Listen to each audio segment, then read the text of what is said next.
The state parks in Wisconsin highlight unique geological features, historic significance, or cultural significance to the areas they reside. They also provide educational opportunities for people of all ages to learn about these unique features through self-guided tours or volunteer-provided events in the park.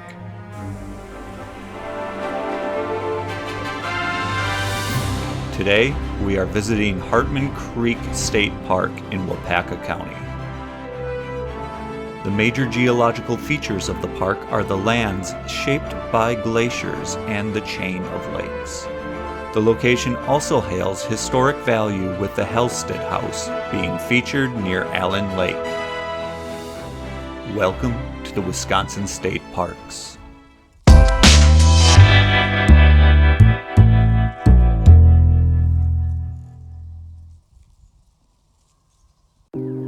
Once again, this park is a little out of the way, closer to central Wisconsin. From the Fox Valley, it would take you around 45 minutes to get there. I might have taken a little bit longer since I borrowed a friend's kayak for the occasion, and I was driving carefully. Wait a minute, is that an off-ramp for Berlin? Berlin, hey, klar kann ich Berlin. Except this is Berlin. Nie wieder Berlin. Not Berlin. The main attractions to Hartman Creek State Park are hiking, biking, swimming, kayaking, fishing, and camping.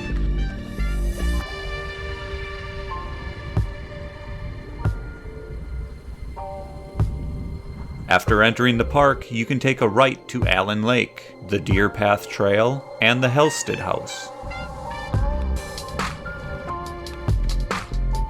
At the T intersection, you could go right for camping, the Ice Age Trail, or the Singletrack. We'll go left for now. On the left is parking for hiking and biking between Mid-Lake and Hartman Lake, or the horse trails.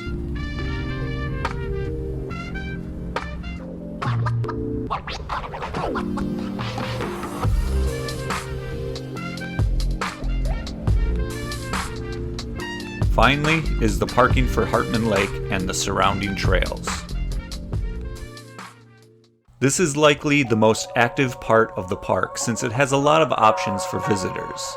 There is the 300-foot sand beach, picnic areas, grills, trails for hiking, biking, and horseback, as well as kayaking and fishing. We will use the opportunity to do some kayaking.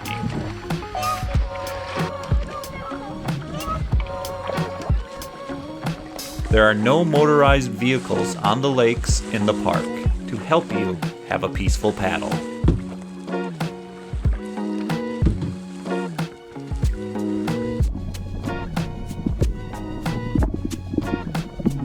Mid-Lake and Hartman Lake are very close, so if you wanted, you could easily ford across to the other lake.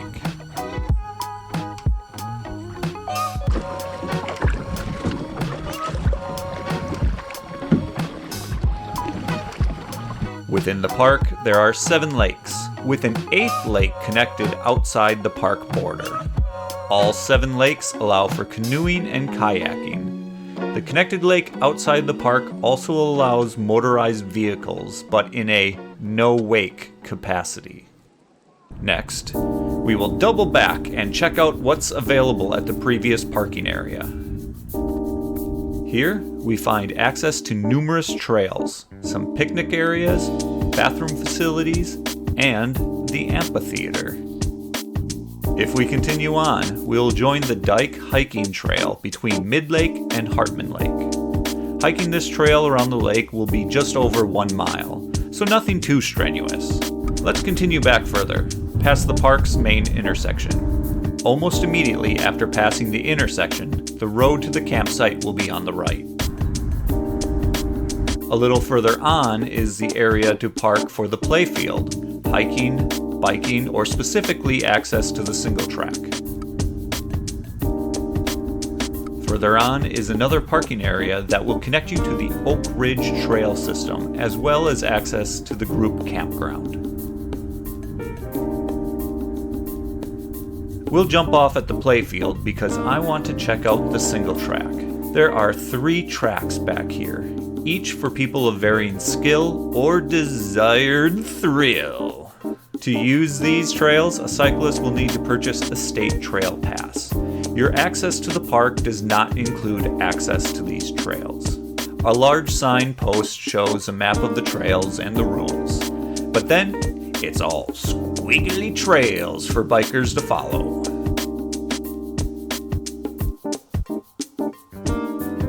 I saw pictures of the expert area online and was curious to see that as well. So I'm about 20 minutes into walking into the forest to try and get shots of the expert level Singletrack bike area. I think it's futile. I'm turning back. But I did end up finding some of the trail, and cyclists actually using it. If I pick up a state trail pass next summer, I'll definitely come out to try the Singletrack. Not that I have a mountain bike, but who's gonna stop me from trying? Only the rules, because I'm not much of a rule breaker. On my hike back to the car, I did go over the park's high point, marked on the map with a big important star. But don't be fooled. It just shows how flat the park is, and isn't any more scenic than any other part of the park. But, thanks to that detour, I was able to catch sight of 2 white-tailed deer.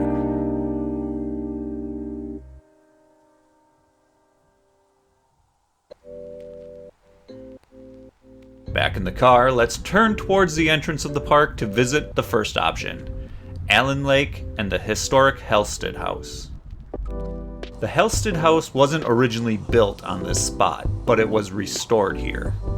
The home was originally constructed 12 miles north in Scandinavia, Wisconsin, back in 1864, by Norwegian immigrants Ole Olsen and Anna Skogen.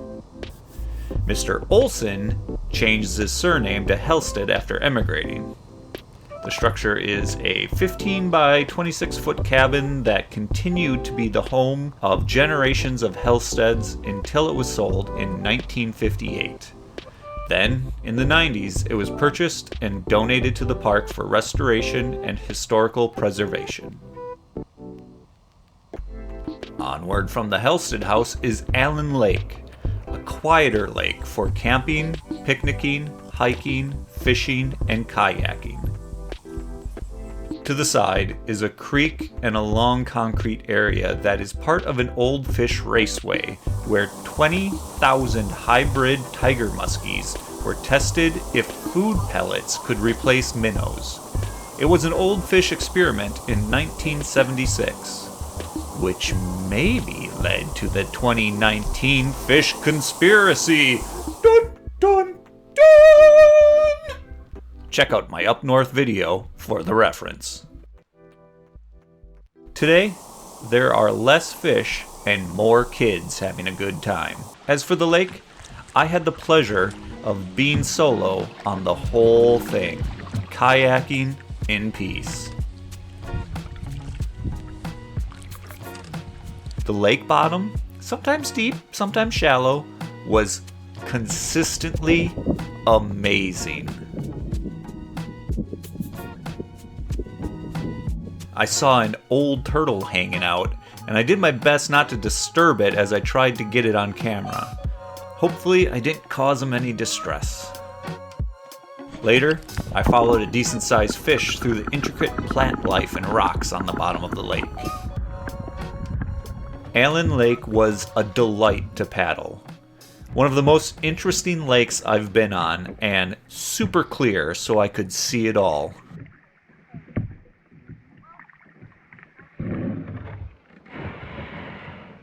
Next up was to hike the Deer Path Trail around the lake.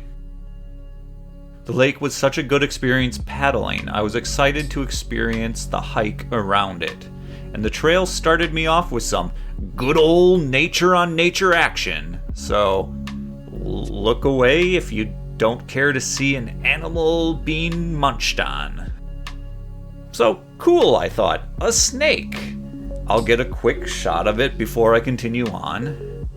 And then I saw why the snake zoomed across the trail in front of me. it was going after its lunch. And its lunch was a decent-sized toad. Well, that isn't something you see every day. Well, snakes gotta eat too. Then, continuing on, this is where I had my run-in with bees! Not honeybees. These are the jerk bees. Wasps. One came out of nowhere and struck my arm before zooming off. So you'll see me rubbing my arm as I come to terms with being 40-something before I can officially say, I too have been stung by a bee. On the upside, I also found out that I'm not allergic to bee stings, so cool. After this hike, I was stung again in the back, and the same wasp tried to come around and get my face, but its stinger was no good by then, so it only rammed its butt into my face, which still felt kind of weird. Anyway, enough about bees. The rest of the hike was excellent. I heard the trees creak in the wind and the sound of them rubbing against each other. It made me think of those YouTube videos of weird sounds in empty forests. The hike was beautiful, despite the wasp sting. Allen Lake and Hartman Lake have something in common. They both have small dams to regulate the lake levels. They create a bit of a man-made waterfall at each end of the park that at least the kids fully enjoyed at Allen Lake. This park really puts you back into nature. With 7 lakes to paddle or fish and miles of trails to hike, bike, or horse ride, you can leave the electronics at home and allow yourself to disconnect. Take advantage of an opportunity to see Hartman Creek State Park while you are getting out and traveling Wisconsin.